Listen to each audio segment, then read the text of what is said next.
1장 앞에서 하나님께서 호세아 선지자에게 이스라엘 백성들을 향한 경고를 비유적으로 주셨다라고 했습니다. 그 비유적인 경고란 고멜이라고 하는 여인과 결혼하라라고부터 시작해서 세 자녀를 낳을 것인데 하나님이 이렇게 이름을 지으라고 말씀하셨습니다. 그 이름이 불쌍히 여김을 받지 못한다라고 하는 뜻을 가진 루하마라고 이름을 지으라고 하셨고, 그 이어서 로암미라고 내 백성이 아니다라고 하는 이름으로 부르라고 하셨습니다. 근데 오늘 말씀에 보면 그날이라고 하는 것은 똑같습니다. 1장에서도 그날에 하나님이 그들을 이렇게 심판하시겠다라고 경고하셨던 그날과 우리가 읽었던 21절에 등장하는 그날이라고 하는 것은 하나님의 심판으로 말미암아 멸망을 빼앗기고 또 나라를 빼앗기고 쫓겨났던 그 이스라엘이 다시 하나님께로 돌아오는 날입니다. 그 돌아와서 하나님께서 땅에다가 이 이스라엘이라고 하는 이름이 땅에 심었다는 뜻인데, 땅에 하나님의 말씀, 하나님의 은혜를 심어서 땅에게, 하늘에게 말하고 하늘이 땅에게 말하고 하는 이 과정을 통해서 하나님이 열매를 주시겠다, 풍성한 열매를 주시겠다라고 하는 것과 더불어 이번에는 이름을 바꿔주시겠다는 거예요. 그래서 23절에 있는 것처럼 로루아마라고 하는 불쌍히 여김을 받지 못한다라고 하는 그 경고가 바뀌어서 루하마로 내가 불쌍히 여기겠다라고 하는 이름으로 바뀌고, 또 내 백성이 아니다라는 뜻을 가진 로암미라고 하는 그 이름이 암미라고 하는 이제는 내 백성이다 라고 하는 이름으로 바뀔 것이라는 겁니다. 그리고 이번에는 하나님이 앞에서는 땅에 기름진 것을 심을 뿐만 아니라 이번에는 내 백성을 심겠다고 하나님이 말씀하십니다. 이러한 놀라운 반전은 이스라엘 백성들이 자신들이 멸망하고 나서 그것에 대해서 깨닫고 다시 하나님을 찾고 회개하고 하는 그러한 모습이 없지 않아 있습니다. 그러나 정말 그렇게 해서 하나님이 이들을 다시금 회복시켜 주는 것보다는 정말 상상도 할 수 없는 하나님의 은혜라고 하는 것을 우리는 예레미야서나 뒤에 등장하는 이스라엘의 마지막 과정의 모습을 통해서 확인할 수 있습니다. 다시 말하면 믿는 자 한 사람을 찾아볼 수 없을 만큼, 그래서 하나님이 이스라엘 백성들을 완전히 진멸하셔도 아무런 할 말이 없을 만큼, 정말 믿음의 조상 아브라함이라고 말할 수 없을 만큼 하나님과 완전히 분리된 삶을 살았던 이스라엘의 모습을 우리는 알 수 있습니다. 그래서 하나님께서 이스라엘을 구원하신 것이, 또 이스라엘을 회복케 하신 것이 우리가 잘해서, 우리가 회개해서, 우리가 하나님을 온전히 믿고 섬겨서라고 말할 수 없을 만큼 정말 하나님의 은혜다라고 밖에 말할 수 없는 그 모습을 우리는 발견하게 됩니다.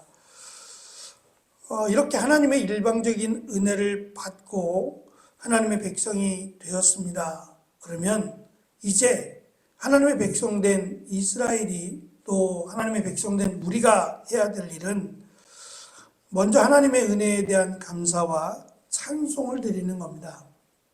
그것이 하나님을 아는 자의 아주 기본적인 모습이기 때문이에요. 정말 내가 하나님 앞에 하나님 원하시는 대로 살았기 때문에 주신 은혜와 사랑이 아니라 그보다 훨씬 더 비교할 수 없을 만큼 하나님께서 허락하신 은혜와 사랑을 받았다는 것을 안다면 당연히 우리가 하나님 앞에 감사하고 찬양 드릴 것이 마땅하기 때문입니다. 그래서 오늘 말씀 끝자락에 있는 하나님은 나의 하나님이십니다 라고 하는 이 고백을 하나님은 듣기를 원하세요. 마치 부모가 자녀에게 원하는 것은 물론 부모에게 잘하고 효도하고 하는 것도 있지만 자녀로서 마땅히 살아가는 것을 원합니다. 마찬가지로 하나님께서 원하시는 것은 그들이 하나님께 풍성한 감사와 또 하나님을 향한 은혜의 삶을 사는 것이 아니라 하나님을 하나님으로 고백하는 삶입니다. 하나님이 여기까지 우리를 인도하셨다고, 그리고 하나님이 우리를 불쌍히 여기시고 은혜와 사랑을 베푸셨다고 고백하는 것을 하나님은 원하신다는 겁니다.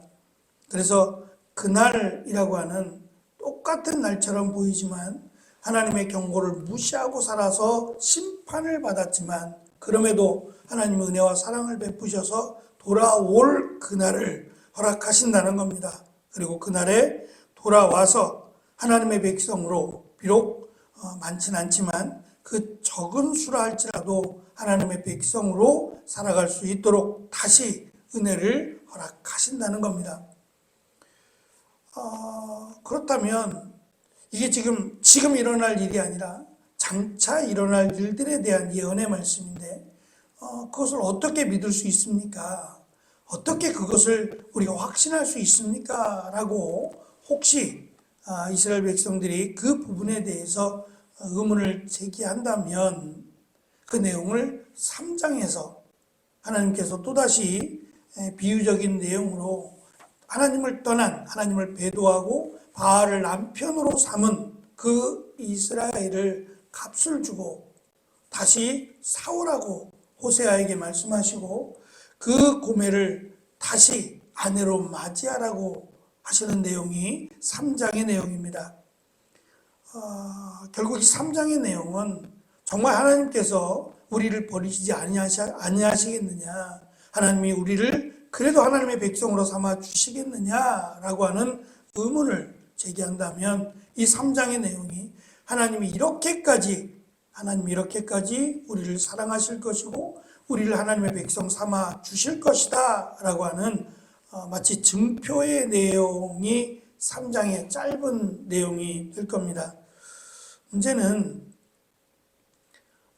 이처럼 하나님께서 이스라엘에게 베푸신 이 은혜와 사랑에 대해서 너무 가볍게 여긴다는 점이에요.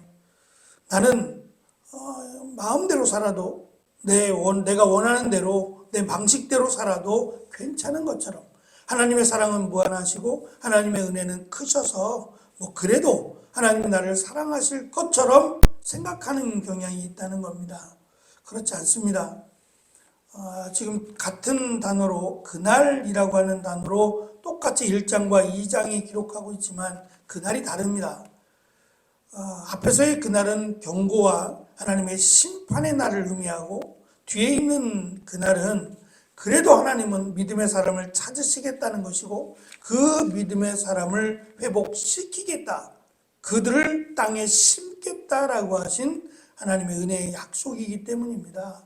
그래서 우리가 맞이할 그날이 하나님의 심판의 날이 되지 않도록 그날을 잘 기억하고 늘 하나님의 은혜와 사랑을 생각하며 살아갈 수 있는, 특별히 하나님이 나의 하나님이시다 라고 하는 어찌 보면 너무 간단한 고백인데 이 고백이 결코 쉽지 않다는 겁니다. 특별히 혼합주의적인 하나님만 섬기는 것이 아니라 하나님도 섬기는, 하나님과 바알을 겸하여 섬기는, 그래서 하나님께만 감사하는 것이 아니라 마치 주변에 다른 것들을 믿고 섬기는 이 모습이 결국 하나님의 심판을 가져오게 됐다라고 하는 이 중요한 사실을 우리가 호세아서를 통해서 깨닫고 하나님만을 섬기는 이것이 은혜고 그리고 하나님께서 우리에게 주신 사랑이다라고 하는 것을 깨닫고 하나님을 진정으로 알아갈 뿐만 아니라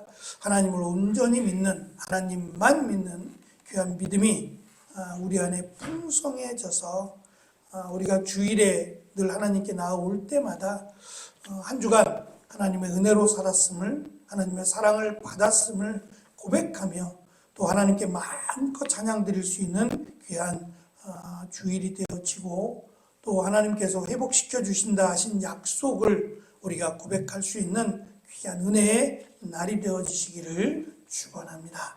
기도하겠습니다.